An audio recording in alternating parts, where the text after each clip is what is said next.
Welcome to Pratap classes. दोस्तों, Pratap classes के YouTube channel पर आपका स्वागत है। आज है 10 मई 2025 और 10 मई 2025 के जितने भी इंडिया और वर्ल्ड के जो करंट अफेयर्स के क्वेश्चन बनते हैं, आज उनका अपने डिस्कशन करेंगे।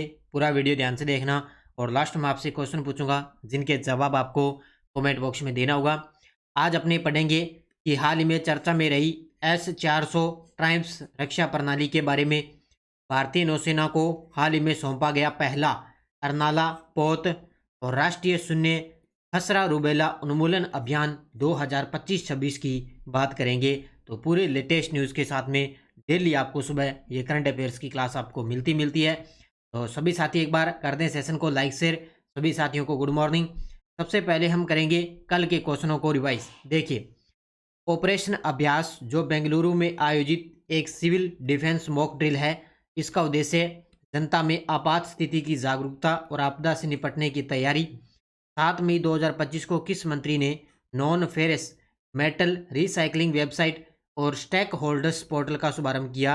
जी किशन रेड्डी ने। केरल सरकार द्वारा शुरू की गई ज्योति योजना का मुख्य उद्देश्य प्रवासी बच्चों को शिक्षा प्रणाली और आंगनवाड़ियों में शामिल करना। किस संस्थान ने अरुणाचल प्रदेश के दिरांग यानी कि पहला जियोथर्मल उत्पादन कुआं सफलतापूर्वक ड्रिल किया? तो centre for earth sciences and Himalayan studies, इन्होंने देश का पहला जियोथर्मल उत्पादन कुआं ड्रिल किया है। 2025 में कुलपतियों का वार्षिक सम्मेलन कहाँ आयोजित किया गया? उनटी, तमिलनाडु में। 11वां स्टेडिट मेरीटाइम लॉजिस्टिक्स मिडिल ईस्ट सम्मेलन कब और कहाँ आयोजित किया गया? 6 से 8 मई 2025 दुबई में। भारत के पहले गैलियम नाइट्राइड आधारित सेमीकंडक्टर प्लांट की आधारशिला किस स्थान पर रखी गई? तो नवा रायपुर, 11 अप्रैल 2025 को। छत्तीसगढ़ का पहला नक्सल मुक्त ग्राम पंचायत कौन बना? बड़े सेती। और भारतीय सिनेमा के अभिनेता और निर्देशक मनोज कुमार का निधन हो चुका है। इनको दादा साहब फाल्के पुरस्कार मिला था सन 2015 के अंदर। ये थे कल के क्वेश्चनों का रिवाइज हमने कर लिया, क्योंकि डेली आपको ये वार्षिक करंट अफेयर्स के अंदर टेस्ट मिलता है। डेली टेस्ट मिलता है, डेली पीडीएफ मिलती है, वीकली टेस्ट मिलता है, मंथली टेस्ट आपको मिल चुका है। और आज अपने कल मैं आपको बताऊंगा, अभी ताज़ा ये क्लास पूरी कंप्लीट होने के बाद में अभी जो खान और जियोलॉजिकल विभाग की एक परीक्षा हुई है, उसके अंदर अपने राष्ट्रीय और इंडिया जो वर्ल्ड है ना, उसके 5 क्वेश्चन करंट के आए हैं। तो अभी इस क्लास के जस्ट बाद मैं आपको टेलीग्राम पे उसके प्रूफ डालूंगा कि कौन से महीने से और अपनी क्लास से 5 क्वेश्चन है वो सारे के सारे अपनी क्लास से पर्सन आए हैं। तो पांचों के पांचों मैं प्रूफ डालूंगा, देख लेना भी कौन से महीने से कहाँ से पर्सन है आ रहा है। कल उसका एग्ज़ाम हुआ है, तो अभी साथ साथ में कोई भी एग्ज़ाम होता है उसमें देखा करो भी किस प्रकार का करंट आ रहा है, उसी के अकॉर्डिंग आप तैयारी किया करो। ठीक है, तो अभी पता लगे भी हाँ इस प्रकार का करंट आ रहा है, मैं आपको वही करंट करवाता हूँ, निश्चित तौर से आपको एग्जाम में देखने को मिलेगा। अब 5 क्वेश्चन आए थे, पांचों के पांचों अपनी क्लास से पर्सन आए, एक भी बाहर है पर्सन नहीं गया। तो करते हैं स्टार्ट आज की क्लास। सबसे पहले हम कल के क्वेश्चनों को रिवाइज कर लिया है, तो जितने भी विद्यार्थी मेरे साथ लाइव जुड़ चुके हैं एक बार करते हैं सेशन को लाइक शेयर। और आज की क्लास बड़ी गजब की रहने वाली है। पहला क्वेश्चन आपके सामने है, हाल ही में चर्चा में रही S-400 ट्राइम्स किस प्रकार की रक्षा प्रणाली है? ये देखो, सबसे पहले आप तस्वीर के अंदर देखो, ये है भारत की S-400 ट्राइम्स रक्षा प्रणाली। बड़ी गजब की है और बहुत ही ताकतवर ये मिसाइलें हैं। तो ये क्या है? सतह से वायु मिसाइल प्रणाली। क्या है? सतह से वायु के अंदर मिसाइल रक्षा प्रणाली है S-400 ट्राइम्फ प्रणाली। अभी पाकिस्तान ने क्या है, आपने न्यूज़ डेली आप देखते हो कि 2-3 दिन पहले ही पाकिस्तान ने हमला किया था अपने भारत की तरफ से, कि 15 स्थानों को ठिकाना बनाकर टारगेट बनाकर उधर से ड्रोन मिसाइलें आई थी। लेकिन इस S-400 ट्राइम्स ने क्या किया कि वो क्या है, लगभग 400-500 किलोमीटर तक इसकी रेंज है। इसका ये टारगेट है, अगर उधर से मिसाइलें आएगी तो ये क्या करेगा, उसको रडार करेगा, यानी कि इसको पता लग जाएगा भी भारत की तरफ से कोई ना कोई मिसाइलें आ रही है। तभी इसमें से मिसाइलें निकलती है और अपना टारगेट पूरा करके उनको उधर ही नष्ट कर देती है, इधर आने नहीं देते अपनी तरफ। तो बहुत ताकतवर है ये, और बढ़िया तरीके से आप डेली न्यूज़ देखते हो, पूरा आपको पता भी होगा। अब इसके बारे में क्यों चर्चा में है, क्योंकि पूरी मिसाइल ये चर्चा में है, तो इसकी पूरी डिटेल अपने पढ़ेंगे। S-400 ट्राइम्स एक लंबी दूरी की सतह से हवा में मार करने वाली मिसाइल प्रणाली है। इसमें रूस के अलमजा सेंट्रल डिज़ाइन ब्यूरो द्वारा विकसित किया गया था, यानी कि रूस की एक कंपनी है अलमजा सेंट्रल डिज़ाइन ब्यूरो, उसके द्वारा इसका विकास किया गया। यह प्रणाली विभिन्न प्रकार के हवाई खतरों को नष्ट करने में सक्षम है, यानी कि किन किन हवाई खतरों को नष्ट करती है। जैसे कोई स्टेल्थ विमान है उसको करेगी, क्रूज मिसाइलें हैं उनको भी करेगी, बैलिस्टिक मिसाइलें, ड्रोन वगैरह है उनको ये नष्ट कर देगी। नहीं ऊपर हवाई हमले का मतलब ऊपर आसमान में ही वो ऊपर नष्ट कर देगी। इसके अलावा इसके अंदर प्रत्येक स्क्वाड्रन में शामिल देखो 2 बैटरियां होती है, प्रत्येक में 6 लॉन्चर होते हैं, कमांड एवं कंट्रोल यूनिट्स होता है और निगरानी व टारगेटिंग रडार इसके अंदर लगी होती है। रडार के माध्यम से सब कुछ पता लगता है। इसमें कुल 128 मिसाइलों तक ले जाने और दागने की क्षमता है। क्या बात है, अभी देखो 128 मिसाइलें ले जाने और दागने की क्षमता है इसके अंदर। और ये सौदा देखो, भारत ने 2018 के अंदर रूस से 35,000 करोड़ लगभग 5.4 अरब में 5 स्क्वाड्रन S-400 प्रणाली खरीदने का समझौता किया था। तो भारत ने क्या है, रूस के साथ समझौता किया था कि हमें S-400 जो मिसाइल है वो हमें दे दीजिए। और अभी ताज़ा आपको पता है भारतीय मिसाइलों ने कई HQ-9 लॉन्चर भी नष्ट किए, यानी कि पाकिस्तान का था HQ-9 जो चीन से खरीदा था पाकिस्तान ने, क्या उसको नष्ट कर दिया भारतीय मिसाइलों ने। ये S-400 पूरी चर्चा में है और इसकी एकदम पूरी डिटेल है वो मैंने टेलीग्राम पर भी डाली थी, उसको आप अच्छे तरीके से देख लेना, ठीक है। अगला देखो, डसॉल्ट राफेल एक किस प्रकार का लड़ाकू विमान है। आज 2-3 क्वेश्चन बस अपने लड़ाकू विमान वगैरह इनके बारे में पढ़ेंगे क्योंकि चर्चा में है इसलिए। तो डसॉल्ट राफेल एक किस प्रकार का लड़ाकू विमान है, तो ये है आपके सामने ट्विन इंजन मल्टीरोल फाइटर। ये देखो आपके सामने ये है डसॉल्ट राफेल, ये है twin engine multirole fighter, fighter करने वाला तो ये लड़ाकू विमान है। विमान का प्रकार द्वि इंजन, यानी कि इसके अंदर 2 इंजन लगे हुए हैं। इसके अलावा मल्टी रोल फाइटर यानी कि बहुभूमिका लड़ाकू विमान है। 4.5 पीडी का उन्नत युद्धक विमान है। ये निर्माता कंपनी है फ्रांस की एक निर्माता कंपनी है, उनके द्वारा ये विमान तैयार किया गया। प्रथम प्रस्तुति हुई थी इसकी 2001 के अंदर और संचालन में देश फ्रांस वायुसेना और नौसेना का उपयोग करती है और भारत के अंदर भारतीय वायुसेना द्वारा इसका इस्तेमाल किया जाता है। इसके अलावा मिस्र है, कतर है और अन्य देश भी इसका इस्तेमाल करते हैं। तो ये डसॉल्ट जो राफेल है ये एक प्रकार का लड़ाकू विमान है।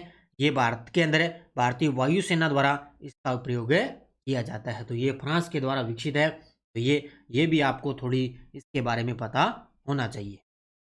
जो मुख्य चीज़ें ना वही करवा रहा हूँ मैं आज आपको। भारतीय नौसेना को हाल ही में सौंपा गया पहला अर्नाला पोत किस प्रकार का पोत है। भारतीय नौसेना को हाल ही में सौंपा गया पहला अर्नाला पोत किस प्रकार का पोत है, तो ये है आपके सामने पनडुब्बी रोधी युद्धक उथले जल पोत। क्या बात है, ये देखो आपके सामने भारतीय नौसेना को सौंपा गया पहला, इसका नाम है अर्नाला पोत। ये किस प्रकार का पोत है, ये है पनडुब्बी रोधी युद्धक उथले जल पोत है। ये इसका नाम है अर्नाला पोत। देखो इस पोत का नाम INS अर्नाला, याद रखना इसका नाम पूर्ववर्ती था INS अर्नाला, यानी कि एक ऐतिहासिक पोत से लिया गया है इसका नाम। पोत का प्रकार एंटी सबमरीन वॉरफेयर सेलो वाटरक्राफ्ट है और उथले समुद्री क्षेत्रों में पनडुब्बी रोधी युद्धक अभियान के लिए इसको डिजाइन है, यानी कि पनडुब्बी रोधी युद्धक है, युद्ध वगैरह अभियान होते हैं ना उसके लिए इसको डिजाइन किया गया है। और इसके अंदर किसका सहयोग रहा, garden rich ship builders and engineering का सहयोग रहा। इसके अलावा L&T शिपयार्ड का भी इसके अंदर सहयोग रहा है। ये भारत का पहला नौसेना को हाल ही में सौंपा गया पहला अर्नाला पोत है और इसके बारे में पहला पनडुब्बी रोधी युद्धक जल पोत है। ये सारे के सारे बढ़िया तरीके से ये चीज़ें है। तो थोड़ी सी ऐसे आपको लग रहा है भी ये क्या चीज़ें हैं, क्या प्रश्न है, लेकिन प्रश्न सीधा एग्जाम के अंदर इससे आएगा। हाल ही में WBL विश्व मैच प्ले बिलियंडर्स चैंपियनशिप के फाइनल में किस भारतीय खिलाड़ी ने रजत पदक जीता है। लगा लो भाई स्टार, मुझे लग रहा है ये प्रश्न आने वाले एग्जाम के अंदर प्रश्न आएगा। तो WBL विश्व मैच प्ले बिलियंडर्स चैंपियनशिप के फाइनल में किस भारतीय खिलाड़ी ने रजत पदक जीता, तो ये आपके सामने है Pankaj Advani. Option number B, कौन है, पंकज अडवाणी। फाइनल के अंदर इन्होंने रजत पदक जीता है। देखो भारत के स्टार क्यू खिलाड़ी पंकज अडवाणी ने WBL विश्व मैच प्ले बिलियनर्स चैंपियनशिप के फाइनल में करीबी मुकाबले में हारकर रजत पदक जीता। आयोजन अप्रैल 2025 के अंदर इसका आयोजन हुआ। कहाँ पर है? कार्लो आयरलैंड के अंदर इसका आयोजन। उप विजेता पंकज अडवाणी भारत के, और सेमीफाइनल में पंकज अडवाणी ने किसको हराया? श्री कृष्णा सूरी, जो भारत के रहने वाले हैं। पूरी डिटेल से प्रश्न आएगा तो सेमीफाइनल वाला भी पूछा जा सकता है। और इसके अंदर विजेता रहे थे डेविड कोजियर, जो ब्रिटेन के रहने वाले हैं। ये सबसे टॉपर विजेता। उप विजेता रहे थे पंकज अडवाणी, जिन्होंने इसके अंदर रजत पदक जीता है।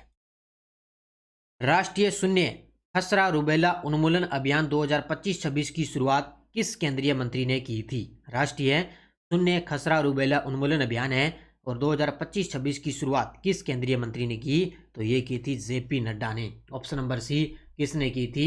JP नड्डा ने इसकी शुरुआत की थी। इसको भी अच्छे तरीके से याद कर लेना, बढ़िया तरीके से। अपने केंद्रीय स्वास्थ्य मंत्री हैं JP नड्डा। देखो, उद्देश्य है कि भारत में वर्ष 2026 तक खसरा और रूबेला बीमारियों का पूर्ण उन्मूलन करना, यानी कि वर्ष 2026 तक खसरा और रूबेला बीमारियों का पूर्ण उन्मूलन करना। पिछले वर्ष क्या है, भारत को खसरा और रूबेला के अंदर एक पुरस्कार भी मिला था भारत को।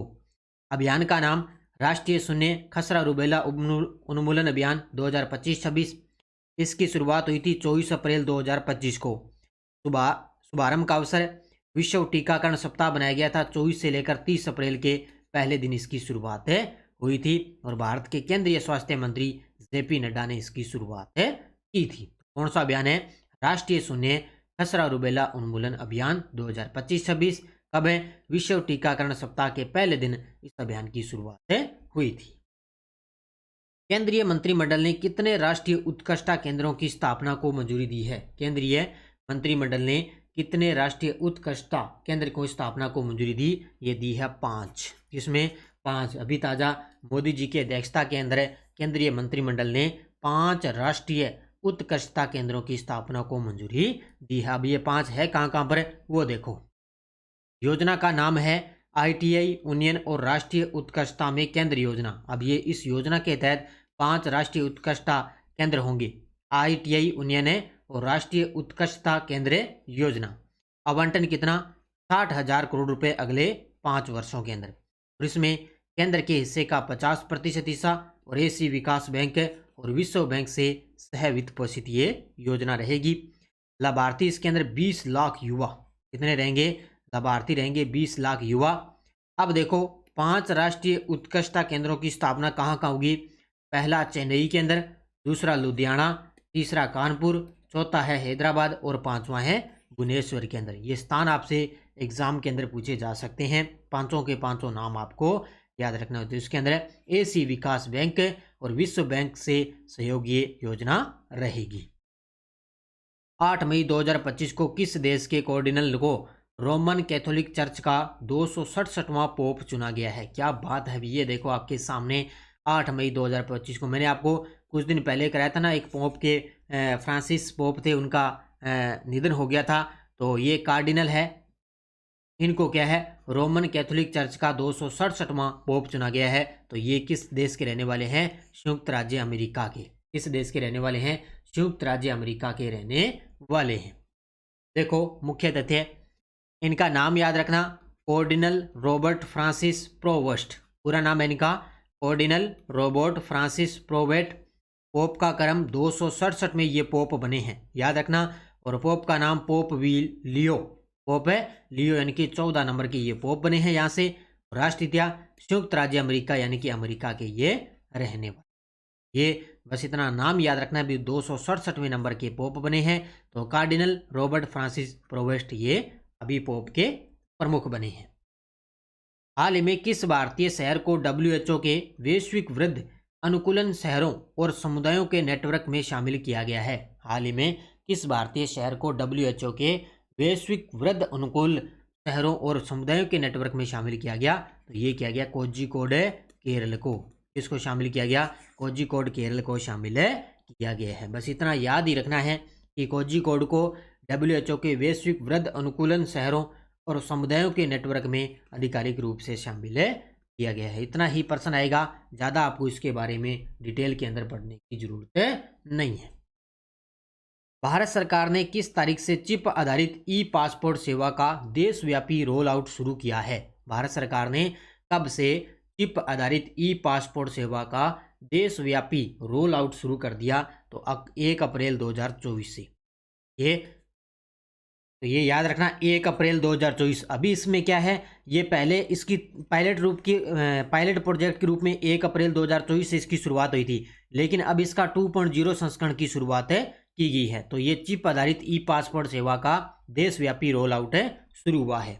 देखो, कार्यक्रम का नाम है पासपोर्ट सेवा कार्यक्रम संस्करण 2.0 आ गया, पासपोर्ट सेवा कार्यक्रम 2.0। शुरुआत इसके वैसे हुई थी 1 अप्रैल 2024 से। देशव्यापी रोल आउट उद्देश्य है कि यात्रा ढांचे का आधुनिकीकरण करना। क्या है?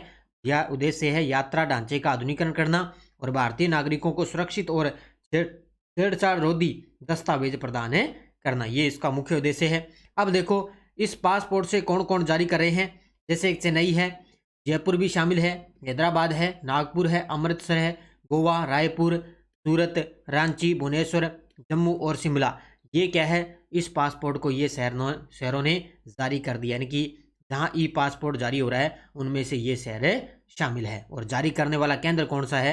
वो है चयनित क्षेत्रीय पासपोर्ट कार्यालय, वो इसको जारी करता है। और ये शहर मैंने आपको बता दिए हैं। तो पासपोर्ट सेवा कार्यक्रम संस्करण 2.0 की शुरुआत हो चुकी है। वैसे पायलट प्रोजेक्ट के रूप में इसकी शुरुआत हुई थी 1 अप्रैल 2024 से। ये टेलीग्राम ग्रुप है, कोई सूचना आती है, कोई लिंक, अभी मैं ताज़ा ये क्लास पूरी होने के बाद में वो 5 क्वेश्चन मैं डालूंगा, देख लेना वहाँ से क्वेश्चन आ रहे हैं, कहाँ से नहीं आ रहे। पिछले वीडियो क्वेश्चन क्या था? यूएनडीपी की मानव विकास रिपोर्ट 2025 के अनुसार भारत 2023 में मानव विकास सूचकांक में कौन से स्थान पर है? तो वो है 130वें स्थान पर। बहुत सारे विद्यार्थियों ने बड़े गजब के जवाब दिए, उन सभी साथियों को बहुत बहुत शुभकामनाएं। अब देखो क्वेश्चन फॉर यू, भारत के महत्वाकांक्षी मानव अंतरिक्ष मिशन गगनयान का पहला मानवयुक्त अभियान किस वर्ष की शुरुआत में प्रक्षेपित किए जाने की योजना है? 2024, 2025, 2026, 2027। इसका जवाब आपको कमेंट बॉक्स में देना है। और आपको जो पॉलिटिकल की यस्टरडे डोज है वो सोमवार से मैं दोबारा स्टार्ट करूंगा, ठीक है। कल तो संडे आ गया, कल संडे के दिन आपको वीकली करंट की क्लास मिलेगी। और ये फर्स्ट ग्रेड की अपनी मिशन 1.0 बुक बाजार के अंदर उपलब्ध है ही है, और साथ में अब ताज़ा 2.0 भी बाजार के अंदर बुक आ चुके हैं। तो इस नंबर पे आप 80 580 22 001 इस नंबर पे आप व्हाट्सअप मैसेज करके ये बुक ऑनलाइन ऑर्डर कर सकते हो, ठीक है। सिर्फ हमारे डाक के जरिए ही आप अपनी बुक ऑनलाइन ऑर्डर करते हैं, ठीक है। तो अच्छे तरीके से पढ़ो, मेहनत करो। ये आज की थी अपनी करंट अफेयर्स की क्लास। राजस्थान पुलिस की अलग से अपनी करंट की टेस्ट सीरीज चल रही है, और 15 मेगा टेस्ट की अलग से करंट की ये प्रैक्टिस सेट की अलग से टेस्ट सीरीज चल रही है। और ये चतुर्थ श्रेणी कर्मचारी ड्राइवर वाहन चालक की अलग से टेस्ट सीरीज है। बस निरंतर पढ़ो, अच्छे तरीके से पढ़ो, बस लगातार आपको करंट की क्लास मिलती रहेगी। तो सभी साथी वीडियो को भी जाते जाते लाइक किया करो, शेयर किया करो। क्लास के अंदर बातें मत किया करो, सिर्फ क्लास में जो आपको मैं चीज़ें बता रहा हूँ उनमें फोकस रखा करो, ठीक है। बहुत सारे विद्यार्थी मैं देखता हूँ क्लास में बातें करते हैं, बातें मत किया करो। जो चीज़ें मैं नोट करवाता हूँ अच्छी तरीके से देखो, और साथ साथ में वीडियो को जाते जाते लाइक कर देना, ठीक है। धन्यवाद। जय हिंद, जय भारत, जय राजस्थान।